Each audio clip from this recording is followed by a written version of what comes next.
In the past few months, I've gone from having just around 35,000 Instagram followers to now over 66,000 Instagram followers. And listen, I'm not using all the typical tips and tactics that you hear about in videos like this. I don't edit my reels in the Instagram Reels editor. I don't use a ton of hashtags on every post, and I don't worry too much about what time of day I'm posting them. And honestly, most of my reels are not even following trends. You don't need to use all of those popular tactics to effectively grow on reels. And in fact, I think that some creators get so caught up in all of those little hacks and growth strategies that it actually holds them back because they miss out on implementing the bigger picture strategies that actually help you grow. So in this video, I'm gonna show you how to make reels that actually do get you more views and more followers. Reels like mine that consistently get 20K, 30K, sometimes even 100K views and healthy engagement. So let's do it. Okay, so the first thing that you need to know is that there are really two different kinds of reels, at least in my way of thinking about it. This is my framework for viral Instagram reels. First up, we got the trendy reels. Now, these are the types of reels that you're probably used to seeing in tips videos like this, right? This is your classic viral Instagram content. It's probably 7 seconds long, highly visual, maybe just a little bit of text on screen, and definitely a trending audio in the background. But that, my friends, is only one half of what successful Instagram reels content looks like. And a lot of people are sleeping on this second type of reels, which is original content. I personally like to think of original reels like a mini YouTube video, but of course these can look just as different as YouTube videos do, right? So it's going to depend on your niche and your audience. For me personally, what these look like is just like this, talking to the camera, sharing tips and tricks, providing valuable information just in a much shorter amount of time. Both of these are very important parts of a successful Instagram reel strategy, and I talked about that more in depth in this recent video that I made about the reel strategy that helped me gain so many followers this year. So you want to keep those both in mind when you start the creation process, and obviously the beginning of the Instagram reels process is coming up with ideas. This is honestly the part where creators need to be spending more time. I come across so many creators who are way too concerned with optimizing on the end of the creation process, like adding hashtags, posting at the right time, all of that stuff. All of that energy, my friends, should be directed to this point because coming up with a good idea is going to do way more for you than optimizing hashtags ever could. So how do you come up with ideas for reels that are going to go viral? Honestly, there are so many different factors involved in virality, but I came up with this simplified framework to help you think about how you can take advantage of these different factors that help you grab attention and keep attention of your viewers. And because I'm a big dork, of course, there has to be alliteration. If you're an OG of the channel, you'll probably remember my 3 E's of ways you can provide value in your Instagram content. Well, these are the 3 T's of virality on Instagram. If you want to go viral with your reel on Instagram, then your content should either be taboo, timely, or have tangible tips. Okay, so taboo just basically means you're willing to talk about something that nobody else really wants to talk about. We see a lot of success in niches like financial transparency, body positivity, people who are willing to talk about stuff like being insecure about your weight or how much money you make. Those types of things really pop off in the algorithm because people see them on their Reels page and they're like, dang, finally somebody who's willing to talk about the real stuff. So if you can come up with an idea that addresses a hot topic or maybe shares transparently about something a lot of people aren't open about, or you share an unpopular opinion, those are the types of reels that fall into this taboo category. Next up, we've got timely. Now this is the category that most trendy reels that I was talking about before fit into because they're using a timely or trendy audio. But original reels can also fit into the timely category if you're talking about recent news, speaking to a big conversation that's going on in your niche or industry at the moment, or making a reference to pop culture that's big right now. This is where you can incorporate memes or use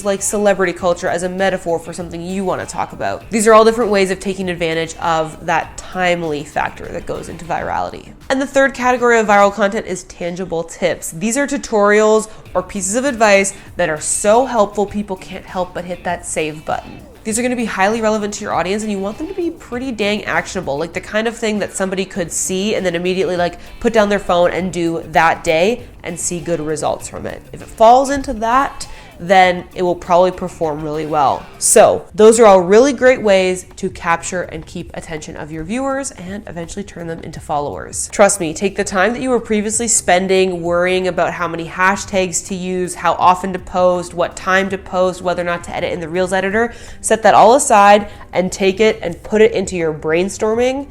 You're gonna see way better results if you focus on ideas rather than post-production optimization like hacks. So I thought it would be helpful to show you how I film my Reels because honestly, I've got a process down that helps me be very efficient. Now let me just preface this by saying if you are a happy mobile user, please keep on using your phone. There is nothing wrong with that. The name of the game is using whatever tools help make this process easiest and most fun for you. For me, since I've been a YouTuber since the olden days of 2011, I am much more comfortable using a camera and then editing on my laptop. So that's how I like to make my Reels too. I like to use my Manfrotto tripod and then I just take my Sony ZV-1 and put a little Rode Video Micro on top and I am ready to go.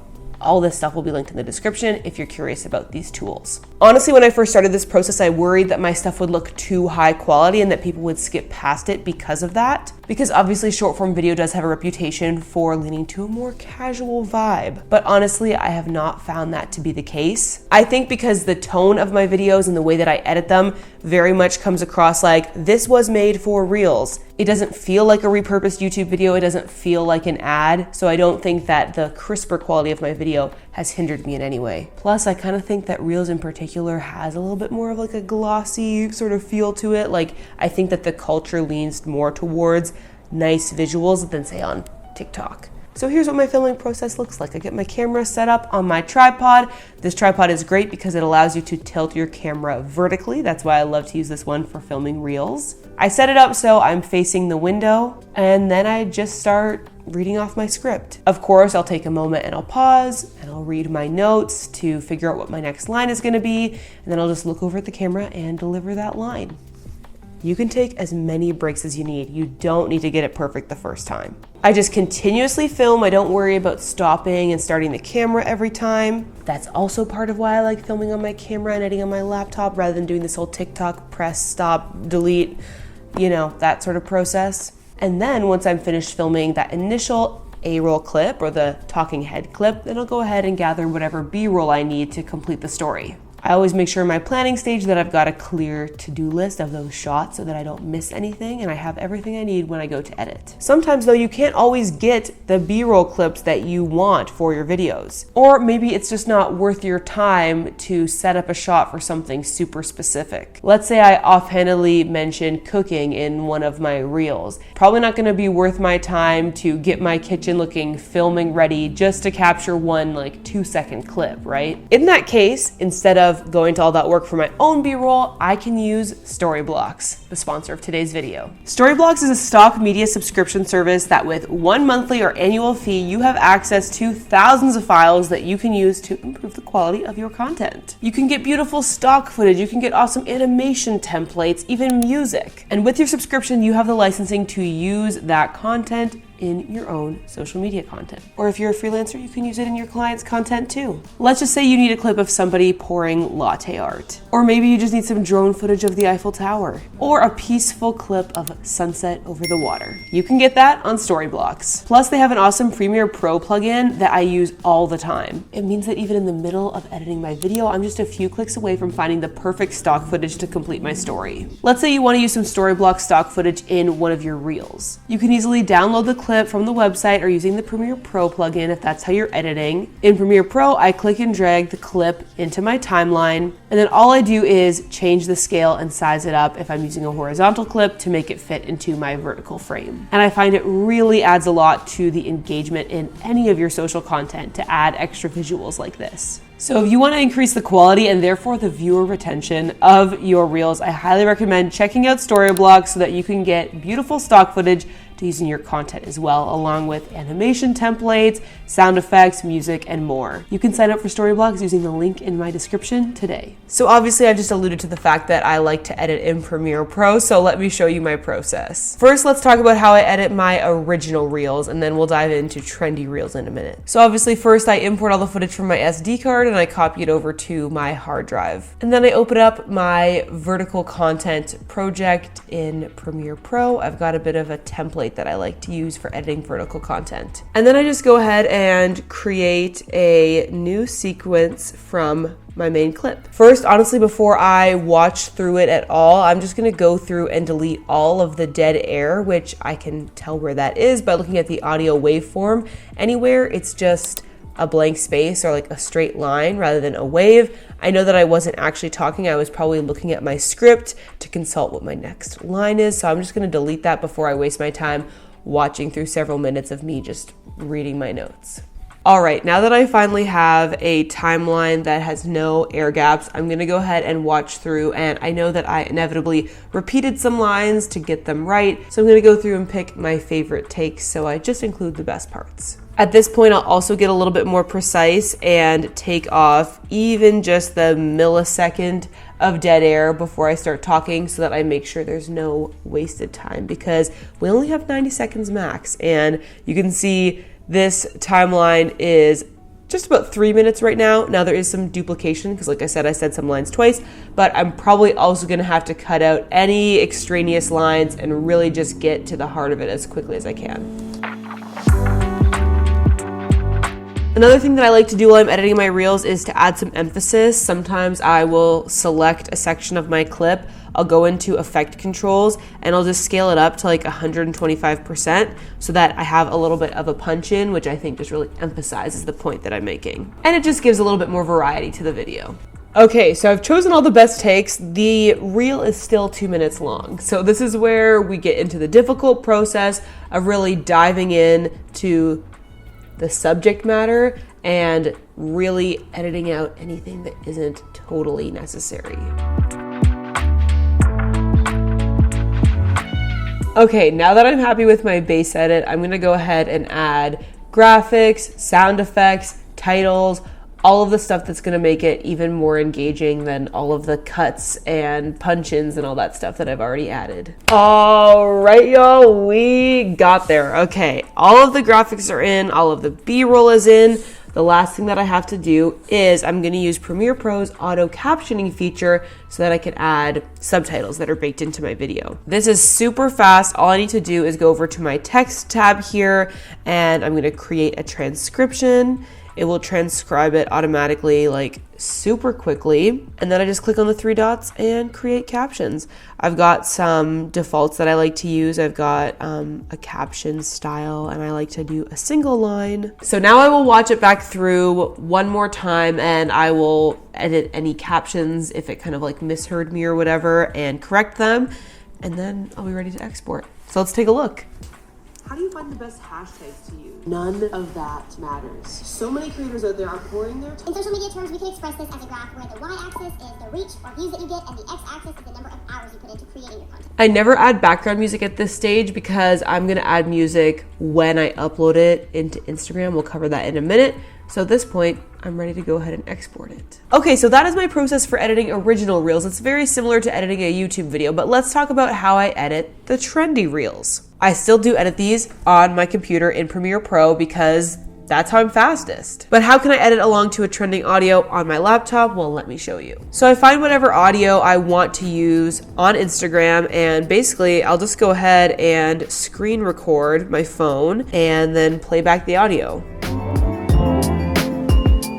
Then I'll just stop my screen recording and airdrop that to my laptop. Usually for these more trendy reels, I often use clips that I filmed on my phone because it'll just be like B-roll from life or from trips I've been on or whatever it might be. So I'll browse through my camera roll and pick out the clips that I want to use. Now here's my hack, because unfortunately Premiere Pro does not play very nice with iPhone footage, and no matter how many tutorials I've watched online, this is the only solution that I've found to actually get the footage to look right in Premiere Pro. I gather up all the clips that I want to use, I import it into Adobe Rush, and then I export all of those B-roll clips as one long clip from Rush, and then I'll airdrop that long clip to my laptop and pull that into Premiere Pro. For whatever reason, Adobe Rush, which is like the mobile version of Premiere Pro, is able to handle the Apple codec and then export it into something that Premiere Pro on my laptop likes to play nicely with. So that's my process. It's a little bit clunky, but it works.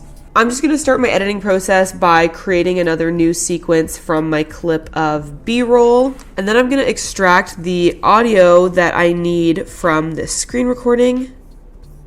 And now I can easily edit to this trending audio on my laptop. So now all I need to do is go through and select the parts of the B-roll clips that I want to use and time it up to the music.